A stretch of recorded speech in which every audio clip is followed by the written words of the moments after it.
Hi, and welcome to the first Making the Media podcast of 2024. My name is Craig Wilson. From the whole team here, we'd like to wish all of our listeners and subscribers all the very best for a healthy and successful year ahead. And looking ahead to this year, and reflecting a bit on last year, is where we're going to start in this episode. Our guest is Rob Ambrose from the analyst Caretta Research. Having started as a journalist before moving more into the technology side of the industry while working for the BBC in the UK, Rob also worked for a number of technology vendors before co-founding the company in 2020. They work with both sides of the business, the tech buyers and the sellers, and have a deep understanding of the market we all operate in and the key business drivers behind it. So, first of all, I asked Rob to reflect on what he saw as the major trends of 2023. Firstly, it's all been about recovery from pandemic. So 23 has been the first almost normal year that the industry has been getting back on its feet. Well, it would have been if it hadn't have been for strikes in the US, and that's impacted some of the production, but at a macro level, not a huge part of the industry. So we've seen this sort of getting back to a bit of normality. I think we've seen two things happening in parallel as well in terms of media tech. We've seen a lot of business as usual and doubling down on investing in tech where it's really going to help make content better and more efficiently. So in other words, we haven't really seen any massive new trends over the past year. And I'll come back to that because that seems a bit odd to say. But when you say, is there anything that's been transformational in the industry that's actually impacted the industry already? The answer is not really. There've been more of the same, and maybe more shift to cloud, more shift to remote and cloud production, use of new tools, and use of AI. We'll come back to that, but hasn't been a sort of one topic that you can hold your hand up and say this has completely come to dominate the industry over the past year. There is a topic that's come to dominate all of the industry conversations over the past year, beginning with A and ending in I, but it hasn't yet had that impact on actually how people are working. People are kind of thinking about it and getting ready for it and trying it out, and vendors are putting it into products, but it hasn't yet transformed things. I think the other thing that we've really seen maturing over 2023 is the changing consumption of content. So we've seen the maturing of the streaming industry somewhat.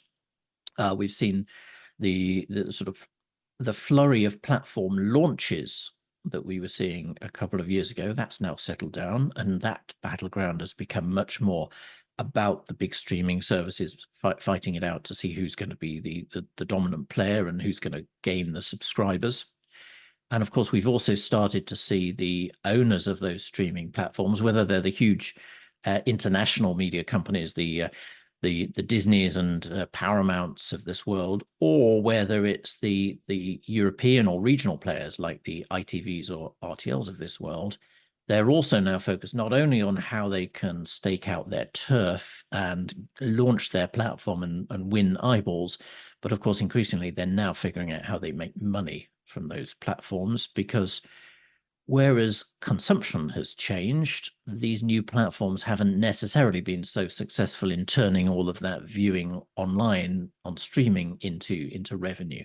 And I think that's also been the big dominant trend over the past year. And that's also why we've seen increased focus on things like FAST, free ad-supported streaming TV, which is, as I'm sure everybody knows by now, it's effectively taking a linear-like experience, but doing it on an over-the-top streaming service, which creates all sorts of interesting benefits to content owners, because you can put content onto a fast service that would be probably unprofitable to create a TV channel from, and perhaps wouldn't be available through content rights to put onto a pure advertising VOD platform. But when it's put onto fast, it can be quite economical to distribute that content and reach platforms. Plus, it taps into an audience of people who still want to watch traditional TV channels. So that's why we've seen the rise of fast. But just like other parts of streaming, as yet, nobody's making much money from it. Yeah, lots of things in that answer, Rob. One thing I want to pick up on is how is that change in the consumer behavior also then driving the buyer behavior and the way that the companies are themselves focusing on the investments they need to make? I've always been of the view that everybody should be completely focused on the consumer behavior, because that's ultimately what drives everything else in the industry, both directly through revenue, because all of the revenue that broadcasters and media companies get to spend on tech ultimately comes from those consumers, whether it's through subscriptions or advertising or public funding. So you've got to have your eye on the ball, what's happening there, because that dictates not only how much money there is in the industry to spend, but also where the focus of that spending is going to be. And needless to say, when you look at what's growing and what's declining in the industry over the past year, the categories that are growing are all directly related to streaming in one way or another. So, for example, we've seen growth in everything that goes on around creating content. And that's because the sort of growth in these streaming platforms has unlocked the need for more and more content, and in particular for that content to be localized for those different markets. So everything about localization, VOD preparation, so that's services that provide a package up VOD for all of the different outlets. Those have seen growth, as have post-production. And that's not just in 23, but that's sort of over the past few years and projecting forward. These are some of the kind of categories that we're forecasting to continue growing as well out over the next years through to 2027.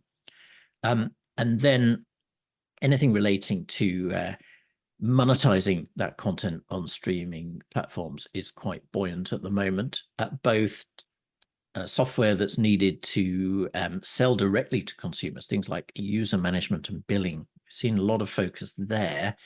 And then equally, ad tech for broadcast media is also on a growth trajectory at the moment, because broadcast companies, streaming platforms, are having to invest in ad tech because they want to diversify away their revenues from just being dependent on subscriptions to also being dependent on advertising. And they don't necessarily just want to hand over the job of delivering that advertising to players like Google, because they, many streaming platforms would say that's dancing with the devil. We don't want to give our big competitor our advertising to deal with. So those are all areas where we're seeing growth, delivering user experience as well. So companies that build and design apps and front ends.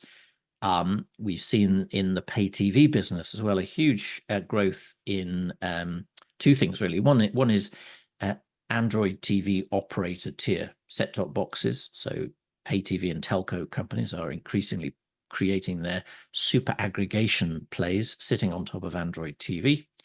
And they're also building apps to put those same services out onto smart TVs and other streaming devices. So the companies that create those user interfaces and front ends are also seeing growth at the moment. I mean, one thing that's very, very obvious from all the things that you've talked about, one of the things you've not talked about is linear television.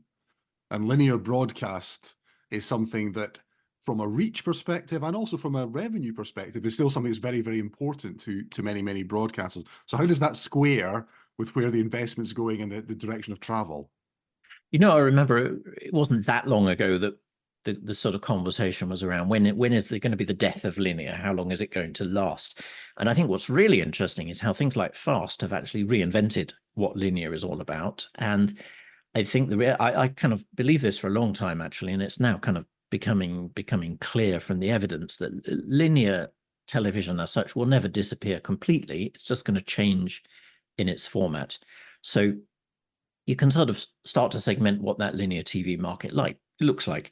You've got a continued need for big live event coverage, be it live sports or elections or events. And those are the sort of things that the big national broadcasters will continue to do.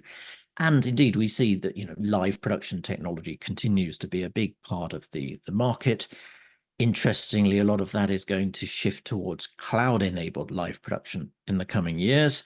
So we've seen the shift from rolling OB trucks to making more use of remote production. The next step of that journey is just send the cameras. Everything else takes place in the cloud. All of the switching and production. So don't need an OB truck anymore. You just have some software running in the cloud.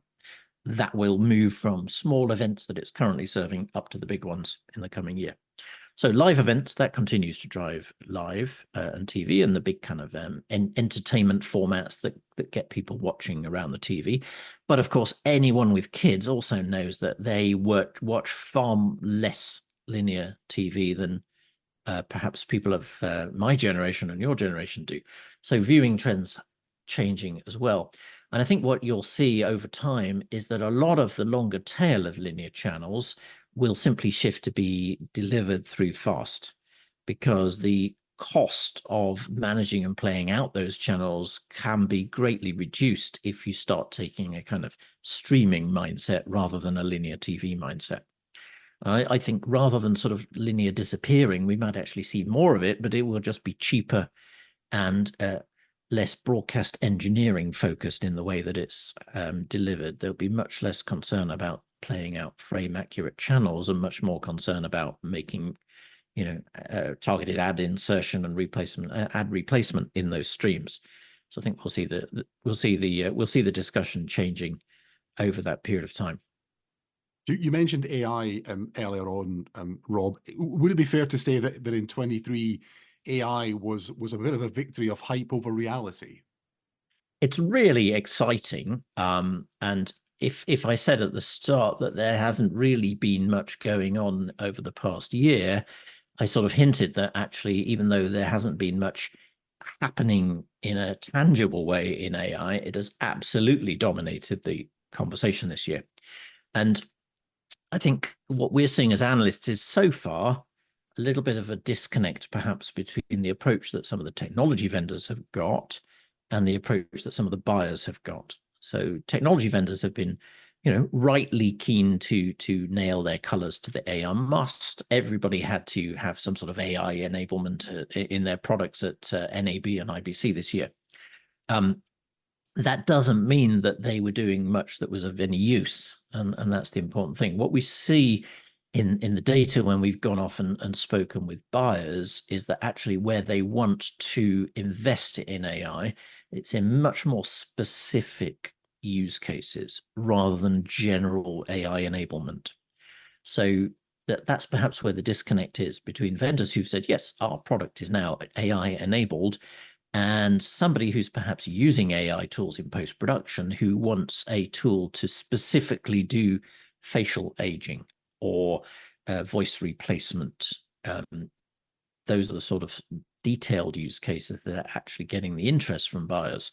So the onus really is on the technology vendors in the industry to use all of these services that are out there to add value to the buyers. And what people are looking for is stuff that will save time and effort and will really take away busy work. Finding stuff, being able to search through archives, obviously things like speech to text and translation are well established, but aiding CGI work, for example, where perhaps in the past we would have had to have fairly expensive creative staff, but people who weren't really doing a very creative job, painting endless mats for CGI for films, not very exciting job. Nobody really wants to do that. That's where the AI will start to kick in. So I think the challenge ahead now is for the vendors to harness the AI services and capabilities that are out there and translate those into tools that actually create an ROI and a benefit to buyers. And of course, at the same time, we've been seeing buyers, particularly the bigger, higher profile media companies and the public service media, paying really close attention to the rules that they want to apply around how they're going to use AI, particularly generative AI. When the AI is creating content, when is that ethical to do? But from particularly for, say, news content, what's the right role for AI in news, and how do we manage that effectively? And how do we signpost what's being created by AI and what's being created by humans? So there's all those sort of ethical issues that are playing out. I think what we'll see over the next couple of years is a real settling down. I think we'll see the AI kind of coalescing around those use cases where it adds most value to the media companies, takes away cost, repetitive work, and adds efficiency. And I think that generative AI will be used somewhat sparingly by the traditional creative industry, but again, filling in the gaps where there isn't really any creative advantage of having a human do it. You mentioned news there, Rob. So in news terms, what are the areas of focus that they're looking on? Is it about efficiency? Is it about new platforms? Is it about, TikTok is something that's come up, quite a lot in some of the conversations we've had around it. So when you look at the industry, what is the sort of areas of focus for them? Well, as I mentioned, I started my tech career in news, so that remains a real interest of mine. And I spend a lot of time talking to newsrooms around the world to figure out what they're doing. I think the dominant theme that we've seen in news is the transition away from a TV-centric operation in most newsrooms. Not all. There are still plenty of places where TV is super important, and that's fine. But in many news operations, the transition has been to a kind of true multi-platform operation. And by that, I mean, perhaps over the past 5+ years, you've seen a bit of a focus on taking the 6 p.m. news and chopping that up and putting those clips onto YouTube or Facebook or wherever. And that fills a gap, but it doesn't really understand that the audience is on those platforms. And TikTok is kind of the most pointed example of that. You're not going to take a 2-minute 6 p.m. TV news package and stick that on TikTok and expect to engage with a 12-year-old or a 13-year-old through that. So the smartest platforms, and this is where the shift, I think, now is to think about each of these outlets as its own unique platform that each has its own different agenda and needs news creating and packaging in a different way. There's a different art to writing a web story, to writing a TV intro, to writing a TikTok package. There's certainly a different art in cutting a 10 or 20 or 30-second piece for TikTok as there is in cutting a 2-minute TV package. And I think now what we're seeing is that there's a focus on getting the efficiencies upstream in the news operations so that the planning and the news gathering operation is common across all of those platforms.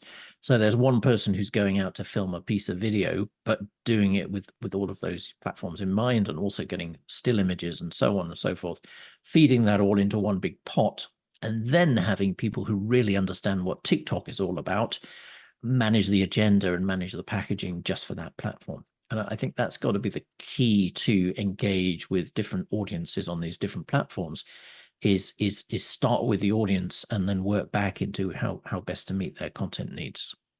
And is that kind of approach common across different territories, or do you see different emphasis perhaps here in Europe compared to what there is in the Americas? I think so far that approach is most mature in the bigger multi-platform operations in Europe and some of those in the US.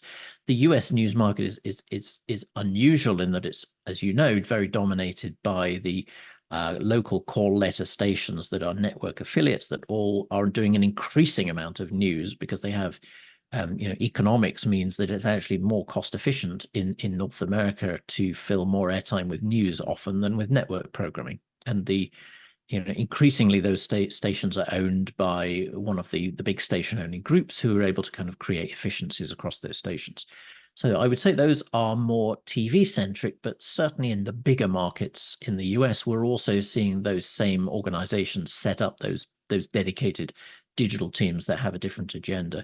I think in the smaller markets in the US where there's less competition, you're still seeing a bit of the put the TV package onto digital, but I think that's changing over time.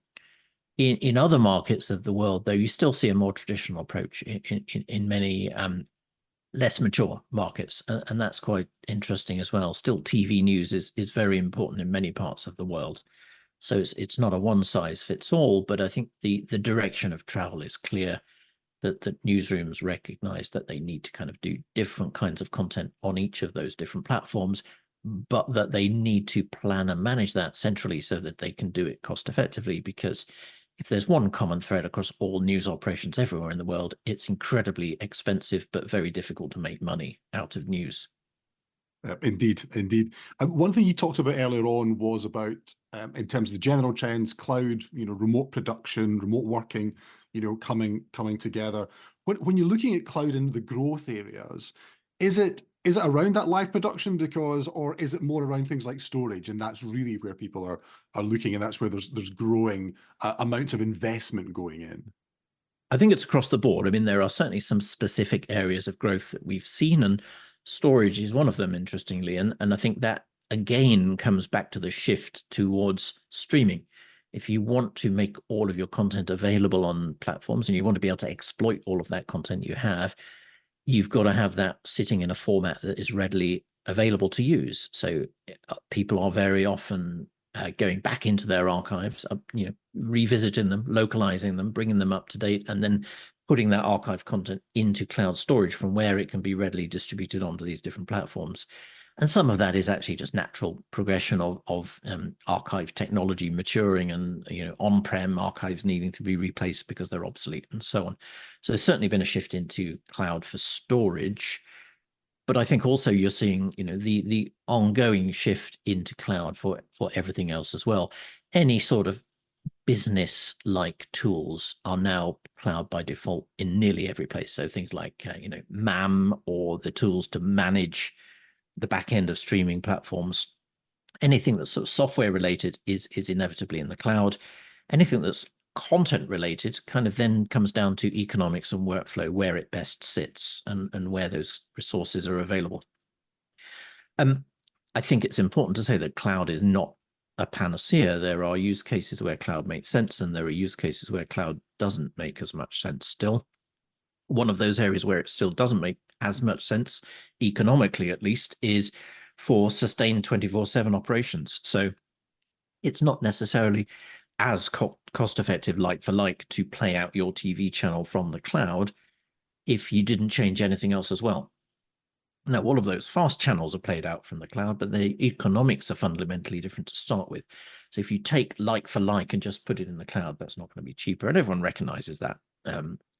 It still may be more flexible, and there still may be other benefits that means you still do it. But you've got to balance all of that together. I think you see perhaps a more mature approach to picking and choosing the right strategy for the right use case. You see more use of sort of hybrid models and edge models where there's sort of more of that computing power that may sit on-prem as well as what's in the cloud. Sometimes that hybrid is a bit of an excuse for kind of keeping the old workflows going and not really embracing all that cloud has to offer. But I think by and large, the discussion about should we do cloud or not is one that's done. People are broadly in favor of using cloud for many things and recognize when they should and when they shouldn't. And I think most people are comfortable with that now. I mean, another area where cloud comes up at times, rightly or wrongly, and perhaps we'll talk a little bit about that, is when people begin to look at the impact on the environment of production. And now this is an area where I think at times there is a big difference between what people say about their commitment to the environment and the reality of the buying decisions that they make. Is that something that you see as well? It's a topic that we've spent a lot of time looking at during 2023, and it's clear that it's a topic that is more important for many buyers now, particularly the bigger companies, the sort of public service media companies and some of the largest organizations that have their own sustainability targets to meet, and that's kind of passed down to the buyers. Equally, as you say, when it comes down to it, they're not generally going to pick a less relevant solution just because it's greener. I think also we tend to think about green topics and the environment sometimes just in terms of carbon and the energy consumption of different solutions. And yes, potentially cloud can be more cost effective in some cases, but perhaps not in others. So again, everybody has to kind of add that up carefully, and it very much sometimes depends on simple things like where the cloud data center is and how that is powered versus where your own data center might be and how that's powered. So that it becomes quite complicated. But it's not just carbon that needs to be considered. It increasingly the companies that are paying really close attention to sustainability are looking at that throughout their supply chain, including those that are manufacturing and creating products, how that's done, and ultimately if they're making something from hardware all the way through to the end of life of that product as well. So sustainability is more than just carbon, but I think if you just look at carbon, yes, it's taking a greater role for buyers. I think any technology vendor that doesn't take it seriously will find themselves cut off from being able to sell to the biggest technology buyers over the coming years, because it just won't be possible unless you have your own sustainability policy, and you can demonstrate how you can help your customer save money. So Rob, let's look ahead to 2024. Let's get the crystal ball out. So what do you think the main areas of focus are going to be for 24? Continuation of what we've seen in 23 and maybe a maturation around things like AI? When we look ahead for 2024, the value for anyone who is trying to sell technology in this industry, and indeed the reason anyone is going to buy that technology, is going to be primarily for one of two reasons. It's either going to be about making more money, and it's going to be about increasing the revenue that people can get from customers, subscribers. So anything around engaging and understanding and monetizing those subscribers, everything around increasing the revenue that can be made from advertising, and generally ensuring that as much of the revenue that everybody has become used to in the TV world, the linear TV world, can start to translate through to streaming, given the vast expense and investment that's been made now in those streaming platforms and content. And then that's one side of the profitability equation. Of course, the other side is expenses and costs. And that's where the other real focus is going to be in 2024. It's going to be in tools that allow media companies to save money and operate more efficiently. And that's really going to start behind the scenes in those sort of human-centric, inefficient, lumpy bits of the business for managing the content supply chain and preparing and managing and storing content and archives. But also some of the things where the new technology can enable new ways of working. So, for example, as we mentioned, changing more and more production towards cloud production, where there's even less need for truck rolls and people to be on site. So all of those will come into play, and the technology that enables those will be what dominates the market. I think some of the things that we've talked about, like Gen AI and like fast, they're all about enabling one or other of those, either making things more efficient or helping to identify new ways to create revenue. That's going to be the real focus for the media technology buyers, because they're all aware that they have to do more to improve their performance and profitability. So Rob, a final question, which is the one I've asked every guest on the podcast, which is, and first of all, so thanks a lot for that. It's really, really interesting. But what is it, if anything, that keeps you up at night? I to a certain extent, everything. I always joke with the team that I'm always up early in the mornings, and I think it goes back to years of it goes back to years earlier in my career of working as a journalist and being up for the breakfast shifts and starting work at 5. Still feels like I do that. I get very excited by all the things that we can do at Caretta Research. We've grown over the past year. We're now a team of 15. Going into the next year, we have Caretta Portal, which offers the leading platform for industry data and analysis that's used by many of the leading technology vendors and technology buyers in the industry. And then we also do a lot of advisory work, helping people navigate this really complex industry and make sense of it. And we do that again for both technology vendors and technology buyers. We're increasingly helping people make huge multi-million-dollar procurement decisions and manage that for them. So when you think of all of that, it's all very exciting, but there's a million and one things to keep you up at night across that, and running that complex business is really exciting. But yeah, definitely a few things to keep you awake at night. I can imagine that running your own business is definitely the kind of thing which could keep you up at night. Thanks to Rob for his insights, and let's see how 2024 works out when it comes to his predictions. What do you think?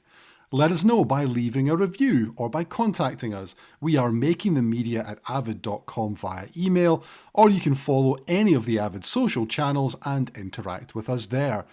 If you check out the show notes, you can get a link to an article looking at trends in cloud workflows, plus the latest updates on the new release of Avid Stream.io, a new ingest and playout solution for broadcast facilities. That's all for this episode. It's nice to be back for another year, and we'll be back every 2 weeks over the coming months with more in-depth conversations for the people making the media. For now, thanks again to Rob, thanks to our producer Matt Diggs, and thanks of course to you for listening. My name is Craig Wilson, and for now, it's goodbye.